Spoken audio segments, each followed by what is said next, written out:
Okay, so this video is going to be a look at this, Remo Williams, the best action-adventure film you've never heard of. The reason you've never heard of it is because the film wasn't a hit on its release in 1985. As I'm a fan of it, I just can't work it out. It deserves to be mentioned in the same breath as other great action-adventures such as James Bond, Indiana Jones and Romancing the Stone. It stars Fred Ward from Tremors, Kate Mulgrew from Star Trek Voyager, and Joel Grey, who I'm pretty sure is the father of Jennifer Grey from Dirty Dancing. It's directed by Guy Hamilton, who directed 4 James Bond films: Goldfinger, Diamonds Are Forever, Live and Let Die, and The Man with the Golden Gun, so it was in pretty safe hands. I think they chose him to direct it because they were hoping this was going to be the start of a franchise, which unfortunately didn't happen.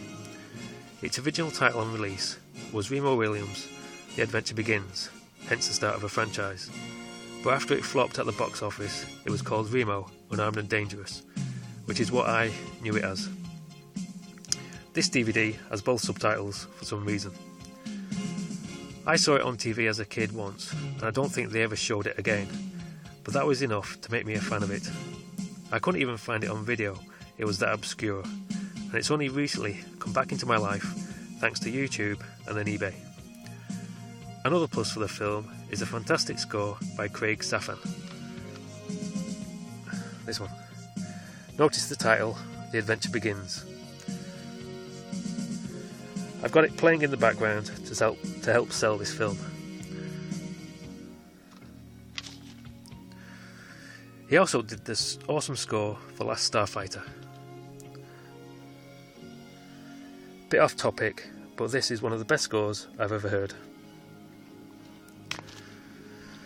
When I was searching for the Remo score on eBay, I noticed the score for the Remo Williams TV show, which until then I'd never even heard of.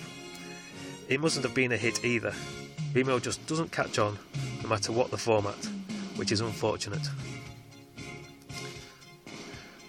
It's about a New York cop who's given a fake death, against his will by the way, so he can take a slightly new face and all new identity to join a secret crime-fighting organisation who operate above the law. All of this is very Knight Rider, and that's Michael Knight's backstory too. But instead of being given a talking car, Remo gets an old Korean martial arts expert to whip him into shape and become a lethal weapon who can dodge bullets at close range. This relationship between Remo and Chun is the highlight of the film, even though it borrows a lot from Karate Kid. Basically, it's Daniel and Mr. Miyagi all over again. But that's okay, you can't get enough of that. It's slightly cliched in that they don't get on to begin with, as it's a clash of attitudes, but they slowly bond through the film, and Chun accidentally calls Remo son towards the end, which he immediately regrets. There's quite a lengthy training sequence, just like in Karate Kid, and as that was out in 1984 and Remo 1985, Remo does steal quite a bit from it.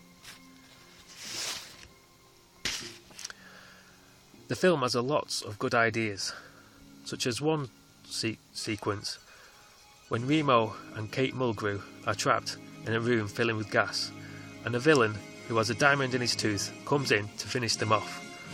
But Remo grabs him, slams his head against the glass to use the diamond to cut the glass and escape the death trap. Really, that villain should have waited for both to be dead before entering the room, rather than going in when Remo was still semi-conscious and able to fight back.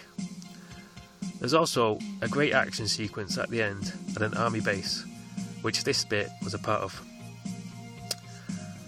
So that was a look at Remo Williams, and I want you to look at it any way you can. I saw the full film on YouTube before I got it on DVD from eBay, so there's no excuses not to see it. I can't praise it enough. This is an excellent action-adventure film, which should have been the start of a series if there was any justice in the world. Alright, so see you all on another look at video sometime.